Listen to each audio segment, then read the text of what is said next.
Buenos días a todos. En el nombre de Tomás, un agradecimiento a los organizadores del tercer simposio virtual de cultivo de cobertura por la invitación a realizar esta charla más general que operativa en relación a las charlas anteriores de las otras mesas y de esta misma mesa. Me voy a referir directamente a los cultivos de cobertura, la gestión del agua de secano y la gestión integrada de los recursos hídricos. Y la charla en realidad se va a desarrollar en forma inversa, yendo de lo general, de la gestión integral de los recursos hídricos, hacia los cultivos de cobertura. Los objetivos de esta presentación, básicamente, perdón, tenía un problema operativo, pero ahora funciona, es estimular la conceptualización del impacto de lo que hacemos con el agua a escala de lote, sitio, finca, en otros componentes del ciclo hidrológico, y contribuir al empoderamiento de la gestión del agua verde, o la gestión del agua de secano, en relación al componente azul que ha sido dominante o que es el dominante en la gestión de los recursos. A lo largo de estos 15 minutos, un poquito más, trataremos de abarcar los objetivos, los conceptos básicos, la cuantificación de las aguas, la gestión integrada de los recursos hídricos, el análisis crítico de la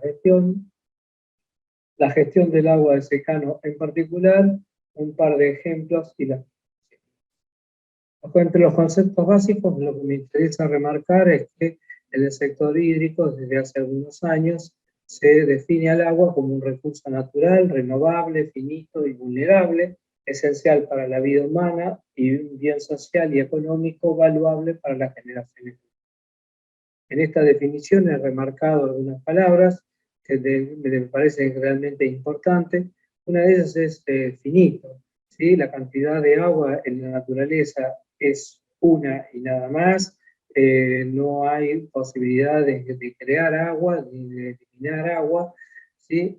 A veces esto se confunde con los aspectos del cambio climático, que hablamos de que está lloviendo más en determinados lugares, etcétera, etcétera, pero en realidad ha habido una redistribución espacial por un lado y una aceleración de algunos procesos que hace que haya lluvias más intensas en algunos lugares, pero no hay una creación de agua, sigue siendo así. El segundo aspecto remarcado es vulnerable, y esto es importante porque el agua se contamina y disminuye su capacidad de ser utilizada por la población humana, y es a través de del problema de la contaminación es que en realidad podemos sacar parte del agua disponible a hacerla no disponible. Y el otro aspecto remarcado es que el agua es un bien social y económico. Bueno, es un bien social, es claro que sin agua no hay vida, y esto ha hecho que las Naciones Unidas en el 2010 declarara el acceso al agua potable y saneamiento como un derecho humano básico, y es el valor económico, sin duda lo tiene el agua en cada uno de sus usos productivos. ¿Sí? A partir de los cuales o en los cuales se comporta como un insumo importante que hay que manejar correctamente.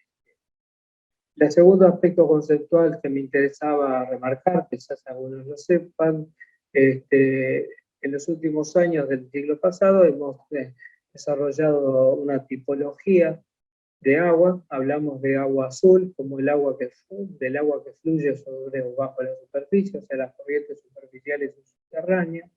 Esta parte de componente de agua es un flujo predominante horizontal, pero lo importante es resaltar es que es mayormente de dominio público y que puede ser utilizado por los privados con permisos o concesiones de parte del Estado.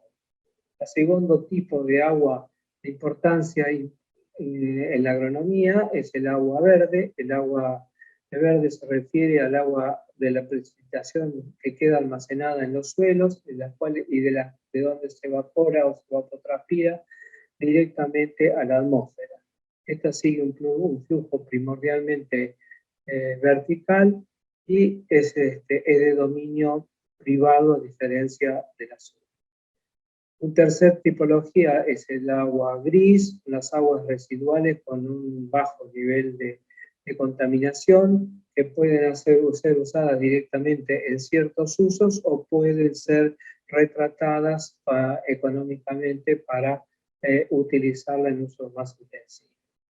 Un cuarto nivel de tipología, es el agua improductiva, o el agua blanca, o el agua que llamamos improductiva porque se evapora directamente de los cuerpos de agua y el suelo. Es improductiva porque estamos viendo desde el punto de vista de la producción, pero no es improductiva en el ciclo hidrológico de parte de ella.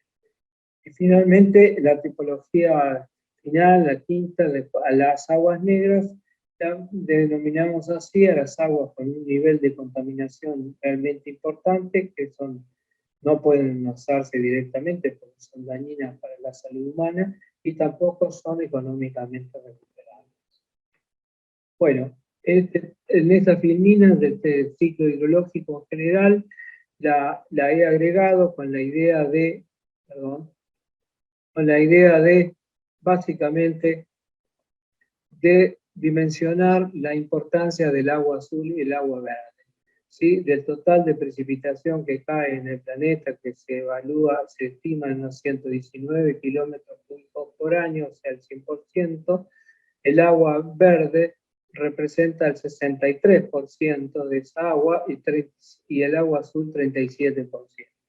Entonces, en definitiva, la idea de esta pantalla era mostrarles o cuantificarles relativamente y mostrarles que el agua verde es realmente un volumen muy, pero muy importante en relación al agua azul.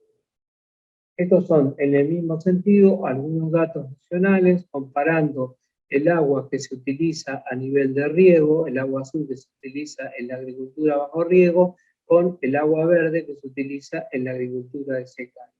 Aquí vamos a entrar, no voy a entrar por cuestiones de tiempo en los números, pero aquí remarcado podemos ver que sobre un total de 1.800.000 hectáreas bajo riego que tiene la Argentina, utilizan 26 kilómetros cúbicos por año. Mientras que en el momento de las estimaciones, solamente la agricultura de secano, sin considerar las pasturas anuales y perennes, con 29 millones de hectáreas de cultivo de agricultura, el uso estimado de agua verde en este caso es de 203 kilómetros cúbicos por año, o sea, aproximadamente unas 8 veces más agua verde utiliza la agricultura que agua azul.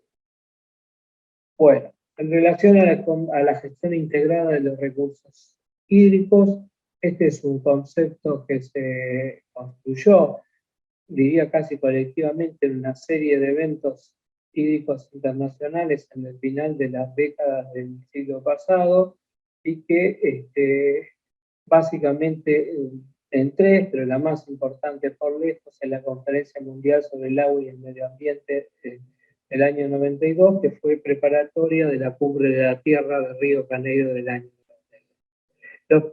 En la reunión de Dublín se definieron los principios básicos, que se conocen como los principios de Dublín, que son los que marcaron definitivamente la cancha o el marco de la gestión integrada de los recursos. Esos principios, algunos de ellos, los paso rápido. El agua dulce es un recurso renovable y vulnerable, que ya lo vimos en la definición de agua anterior. La cuenca es la unidad de planificación hídrica y esta planificación debe ser participativa y holística, es otro punto importante. El manejo de recursos hídricos debe hacerse en todos los niveles con la participación social. La mujer tiene un rol central en la previsión, manejo y resguardo del agua. El agua tiene un valor económico en todos sus usos competitivos y debe ser reconocido como un bien económico y social. Hay que promover cambios culturales para incrementar la conciencia sobre la importancia del agua en la sociedad y es imprescindible la generación y difusión de conocimientos para la participación responsable en la gestión y en la planificación. Estos son los principios fundamentales que, como ustedes pueden ver en la definición de agua y ahora en la gestión integrada de los recursos, que es el proceso que promueve el desarrollo y la gestión coordinada del agua, la tierra y los recursos relacionados, a fin de maximizar el bienestar económico, social, de una manera equitativa, sin comprometer la sostenibilidad de los ecosistemas vitales. Aquí he remarcado la gestión coordinada del agua, la tierra y los recursos relacionados. Y después vamos a ver por qué es mi interés en remarcar eso. Básicamente, por definición, entonces, resumiendo, la gestión integrada de los recursos hídricos promueve la eficiencia económica, la sustentabilidad ambiental y la equidad social. En la Argentina se han dado pasos importantes en relación a la implementación de la gestión integrada de los recursos hídricos. En el año 2002, el Consejo Hídrico Federal, que es el consejo que reúne las autoridades de agua de las distintas provincias, definió 49 principios rectores de políticas hídricas y las provincias firmaron un acuerdo hídrico federal donde se comprometieron a aplicar paulatinamente los principios rectores aprobados por el pueblo. O sea que en ese camino estamos. Hablábamos de todos los análisis críticos de la gestión integrada de los recursos hídricos. Si bien se llegó a esos acuerdos, a esas definiciones, a esa idea conceptual que todos compartimos de gestión integrada de recursos hídricos, en la práctica se ha demostrado que es muy difícil la implementación operativa de la gestión integrada por diferentes razones. Por cuestiones políticas, porque a veces no hay las decisiones políticas de aplicarla, porque a veces hay trabas burocráticas para reunificar las muchas instituciones sectoriales existentes bajo una autoridad única, porque los marcos legales no están actualizados, y también de dificultades técnicas, porque entre ellas no conocemos totalmente la cantidad de agua disponible que tenemos. En definitiva, la gestión integrada de los recursos hídricos hasta el momento requiere hacer una meta a alcanzar y en ese camino vamos. Pero ¿cuáles son algunas de las críticas desde el punto de vista de la agronomía y de la gestión del agua verde podemos hacer? Primero, que ha sido siempre tarea de las ingenierías duras, ustedes pueden repasar en provincias donde la gestión del agua generalmente está o en un Ministerio de Agua y Ambiente, últimamente promovido por los principios básicos, principios rectores, o en los Ministerios de Obras Públicas. Y en la práctica también se ha referido siempre al agua azul. Todas las actividades o toda la gestión se mira en términos de agua azul. Producto de ello, la integración de la gestión del agua y la tierra, que está esbozada en la definición de la gestión integrada, ha quedado ahí, en ese discurso. No se considera la interacción del agua en los ecosistemas, o sea, no se tiene muchas veces presente en la gestión del agua azul cuál es su impacto sobre los ecosistemas, y menos aún la relación de los ecosistemas con el agua, o sea, cómo los ecosistemas modifican aspectos varios de la calidad y la cantidad de agua o la velocidad de movimiento dentro del ciclo hidrológico. Esto es realmente importante porque en esa relación ecosistema-agua queda integrada la gestión del agua verde, que, en mi entender, es la principal tarea de la agronomía. La gestión del agua verde la podemos ver a dos niveles, a dos escalas de trabajo. A nivel de la escala regional, tiene que ver, y hay variados ejemplos de impacto y de los cambios de uso de la tierra sobre el agua y sobre algunos de los componentes del ciclo hidrológico. Para eso, para promover ecosistemas con balance de producción y biodiversidad, tenemos como herramienta el ordenamiento territorial. ¿Sí? El ordenamiento territorial, que también en la práctica ha tenido muchos problemas para su implementación y que no voy a continuar en esa línea porque el simposio se refiere en particular a la escala local, donde básicamente al manejo de los usos, ¿sí?, que podemos hacer, usos generalmente relacionados a la generación de alimentos, de fibras o bienes. Y acá tenemos posibilidades de intervenir en la gestión en la captación del agua, en su almacenamiento en el suelo y en su aprovechamiento por los cultivos o la forestación. Básicamente, en el nivel de aprovechamiento, tenemos herramientas como la elección del cultivar o todo lo generado a través de la genética, donde los puntos importantes a resaltar es la capacidad de exploración de las raíces y la resistencia a la sequía. Y por otro lado tenemos una herramienta importante de la agronomía, como es el manejo de los cultivos y las secuencias, Con esto buscamos una mayor productividad física y económica con sostenibilidad, un desafío importantísimo que tiene hoy la agricultura para generar el alimento a una población creciente en el mundo con menos recursos, porque la mayor competitividad con otros usos del agua en este caso.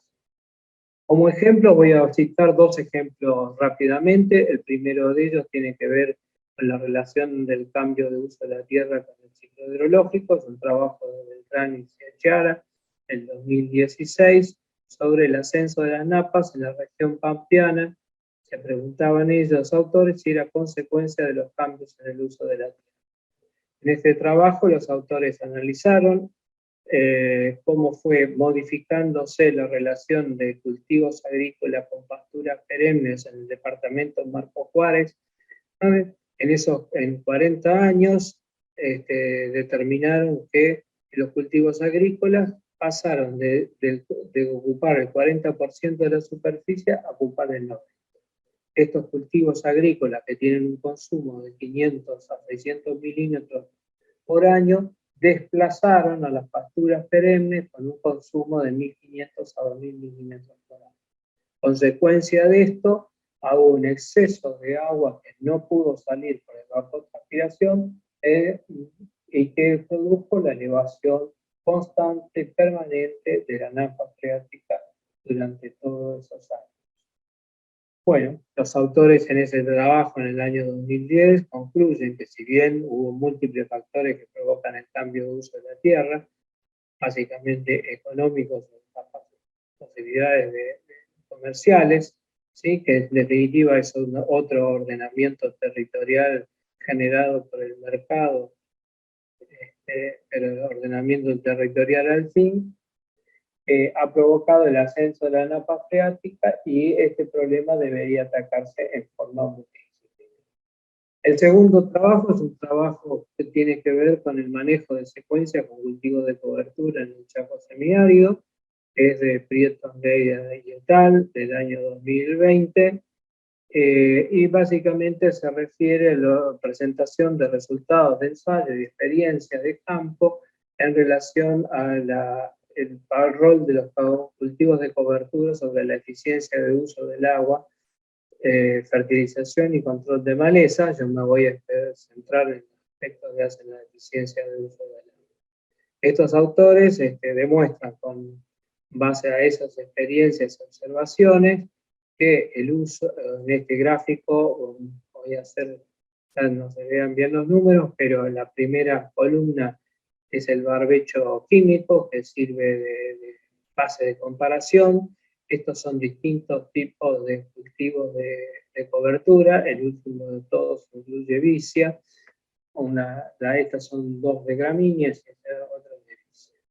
Entonces, los autores separan el ciclo desde la siembra del cultivo de cobertura a la siembra del cultivo de renta, en este caso maíz, y ven que el agua disponible en el suelo disminuye. Los cultivos de cobertura hacen uso del suelo y, por lo tanto, llegan a la siembra llegan al momento de secado con un consumo más importante de agua respecto al barbecho.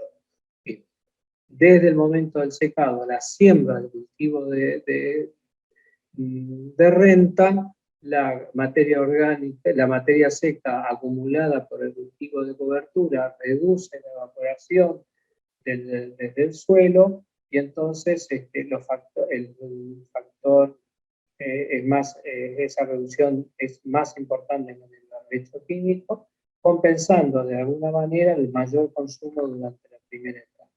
Y aquí, en esta comparación, desde la siembra del cultivo de cobertura hasta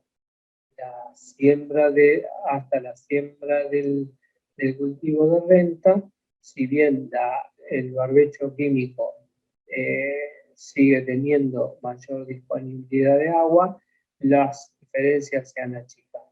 Y si tenemos en cuenta la primera etapa del ciclo hasta alcanzar la fase reproductiva del cultivo de renta, donde la materia seca producto del cultivo de cobertura sigue actuando como disminuyendo la evaporación, todavía las diferencias se achican y los balances son incluso positivos en el caso de Vicia. Entonces, esto es un ejemplo de cómo el manejo de cultivos a nivel local infiere o interviene en la dinámica de cambio. Como conclusiones finales, insisto, hay necesidad de tener presente que lo que hacemos a nivel de lote tiene externalidades positivas y negativas en el ciclo hidrológico de nuestra cuenca. Muchas veces estamos enfocados en nuestro objetivo productivo, y yo creo que tendremos que tener en claro que también estamos incluyendo a nivel de cuenca. Y en segundo lugar, creo que es importante poner en valor la gestión del agua de secano en el marco de la gestión integrada de recursos hídricos, participando todas las veces que sea posible en reuniones participativas relacionadas a la gestión del agua. En este caso, con el objetivo de empoderamiento de la gestión del agua del secano, que desde mi punto de vista es un empoderamiento de la ingeniería agronómica en relación a las ingenierías duras que dominan hasta el momento la gestión del agua. Muchas gracias, esto es todo. Espero que haya sido de utilidad la charla. Aquí quedan mis datos.